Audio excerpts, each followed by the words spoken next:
once you die is when your real life is going to start. Whether it's going to be in heaven or hell. And it's going to be eternity. And that decision that you have to make had to be made before the day that Jesus comes, or before the day that you're going to die. And eventually you're going to die, buddy. Don't believe that you're going to live forever. Every single day you live is a day closer to your death. Have you ever realized that fact? Every single minute you live is a minute closer to your death. And I'm not trying to scare you, but it's a fact. You're not supposed to be avoiding this fact. You're going to die. You're going to die. I'm going to die. Everyone in here are going to die if Jesus doesn't come before that happens. Every day we live is a day closer to the death. So, within this period of time is the time where we have to decide where we're going to go. Heaven or hell. And I'm trying to convince you guys to go with me to the heaven. Because I'm going to the heaven. I am going over there. That's why I'm trying to running away from temptation. And running away from temptation doesn't make me a coward. Make me a brave people. Make me a wise guy. Believe me, guys. You might be regretting. If you were me, you might be regretting what I just did.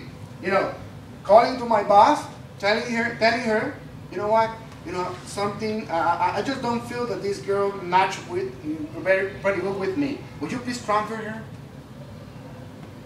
I have to say that.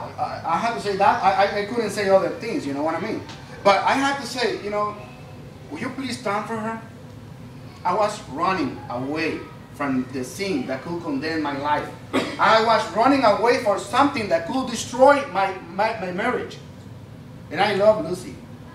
And I'm not talking about the TV show. I love Lucy for a fact because she's my wife. That was a show back in the 50s. I want you to read Romans 12:21. Do not be overcome by evil, but overcome evil with good. You can apply that verse to your life in the way that I'm talking about right now, about your thoughts. The only way that you can avoid, or you can, get rid of those thoughts and bad thoughts that are coming to your mind is thinking in something good. Thinking in something better. And why not? Thinking someone better. And that someone is, who's that someone? Jesus. You will never defeat bad with bad. You have to defeat bad with something good. That's common sense in your life. You have to understand that. You will never gonna defeat bad with bad. You have to defeat bad with good. Okay? And Matthew, will you read Hebrews 3:1? Therefore, holy brothers and sisters who share in heavenly calling, fix your thoughts on Jesus, whom we acknowledge as our apostles and high priest. Fix your thought in Jesus. But I'm here because I want to warn you that if you believe in Jesus, you're going to be saved. Otherwise, you will not be saved. Otherwise, if you believe in those bad thoughts, if you grab those thoughts and you fight them with your own strength, you will be defeated. And eventually, you will go to the hell.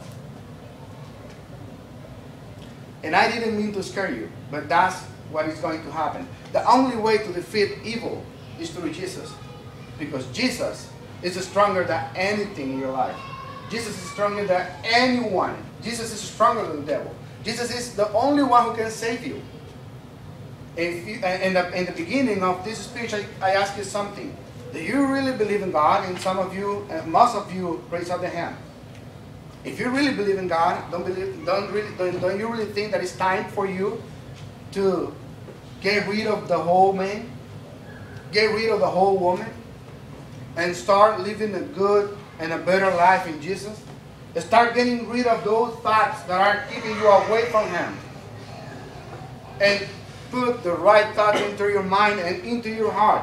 And those thoughts are called Jesus. The last one will be Philippians 4:8. Finally, brothers and sisters, whatever is true, whatever is noble, whatever is right, whatever is pure, whatever is lovely, whatever is admirable, if anything is excellent or praiseworthy, think about such things. Whatever is true. Whatever is true. Okay. Whatever is noble. Whatever is noble. Can everybody repeat that? I think it's best to say. Go ahead. Whatever is noble. Whatever is noble. Whatever is right. Whatever is right. Whatever is pure. Whatever is pure. Whatever is lovely. Whatever is lovely. Whatever is admirable. Whatever is admirable. If anything is excellent or praiseworthy. If anything is excellent or praiseworthy. Think about such things. Think about such things. Hey, is Einstein black? Do you see what I'm talking about right here? Yeah. If everything is good, if everything is good, think on those. Think on that.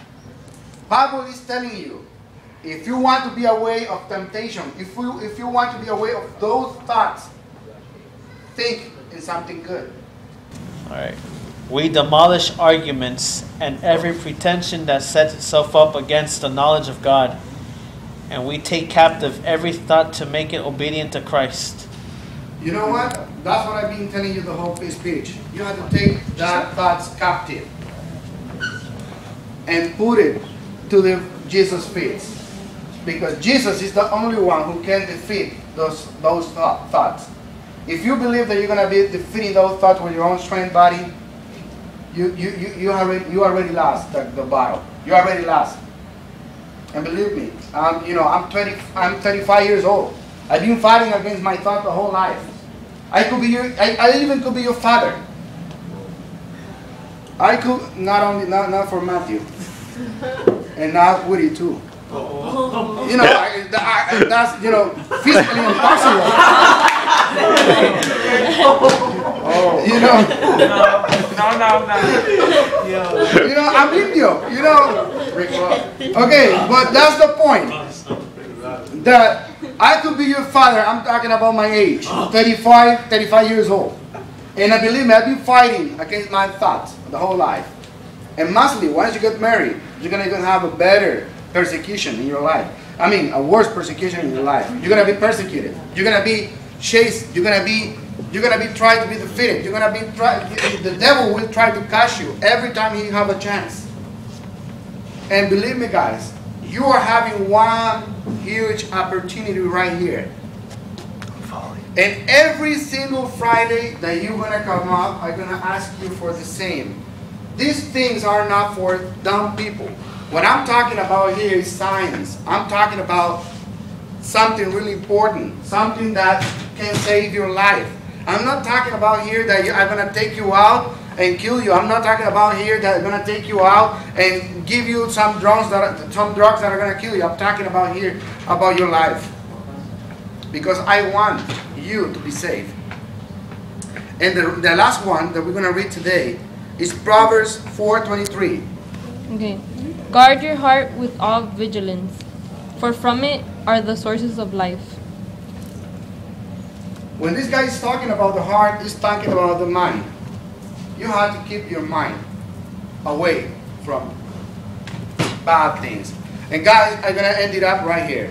But not before. I'll tell you something. There is certain moments in your life that you might be tempted. There are going to be certain moments in your life that you're going to be chased by the devil, because the devil knows that you have come today to the church. The devil knows that you have heard what I'm talking about right now. And eventually, you're going to be tempted. Eventually, the devil is going to call you to fall, because he wants you to be destroyed. The devil wants you to be destroyed. The devil wants to be. The devil wants to kill you. The devil wants to destroy you. The devil wants to kill you. That's what the Bible says. I didn't make up that word. The Bible says that the devil comes to kill, destroy, and steal. The devil wants to steal your soul. The devil wants to kill your will. The devil wants you to be destroyed. But the Bible also says that Jesus has come to give you life and give you a good one. If you really believe that God want to give you that life to you. I'm gonna ask you something right now, and I know that every Friday you're being asked for the same. If you believe that you are going to be tempted in your life, if you believe that you are being tempted right now, if you don't want to fight by yourself, I want you to stand up. If you don't want to fight with your own strength, I want you to stand up. I lift my hands to you,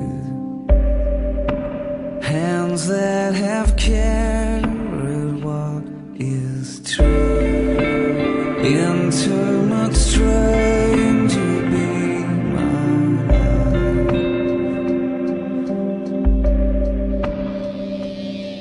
And Jesus